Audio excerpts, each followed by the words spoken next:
There are so many stupid choices for white balance. And that is a very common question that people ask is, what white balance do I use? I'm in this setting where this light's doing this.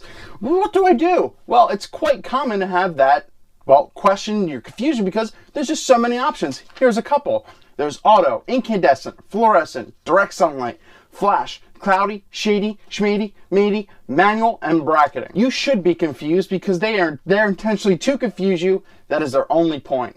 But exactly what situations do I use what in, what do I use most of the time, etc. And here's to help you out.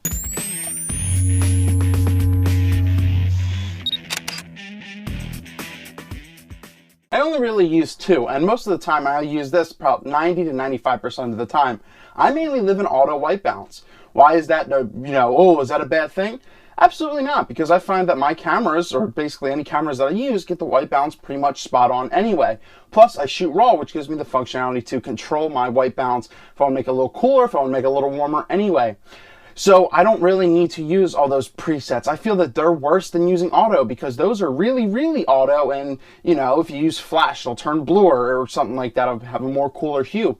So I live in auto white balance about 90 to 95% of the time. Absolutely no problem. I don't have to be worrying about white balance when I'm trying to shoot something important like a wedding or a concert or a benefit or anything like that, because I should worry about the moment. Your specs, your text, should actually not hold you back from anything. You should be able to get your lighting down, get your aperture, your shutter speed, ISO, everything, get that done, set, and not have to worry about it. So as I said, I get a pretty good accurate reading, but when I'm in the studio and I'm using a light like this, I use continuous fluorescent lights, it's a different story. I want something more that I know is accurate, and this is the only time I will get out of auto white balance. Once again, it's not because I'm lazy or anything, it's just because, everyone would agree that auto white balance does a pretty decent job majority of the time. But as I said, then you can get into your manual stuff, and this is what I'm talking about. My manual white balance, when I use my lights, these are 5500 Kelvin lights that gives off a nice cooler temperature.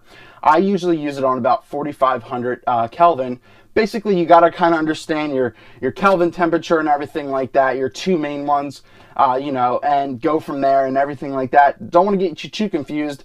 But as I said, I mainly use auto white balance, and I go manual when I'm using, when I'm doing in studio stuff, when I'm using my fluorescent lights for headshots or portraits. So is there really a true answer? Is what's the perfect white balance for what? Can I use flash? Can I use the fluorescent or incandescent or whatever?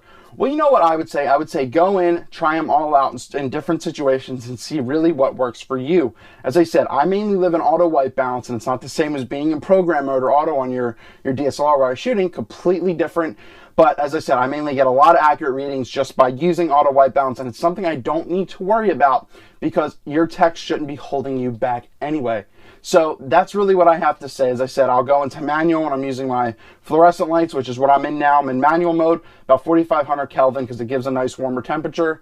So that's all I got. Hopefully I helped you guys out. And let me know, do you guys have any bad experiences down below, or what's holding you back? Any kind of questions, let me know down below. And grass to the guy with the eye.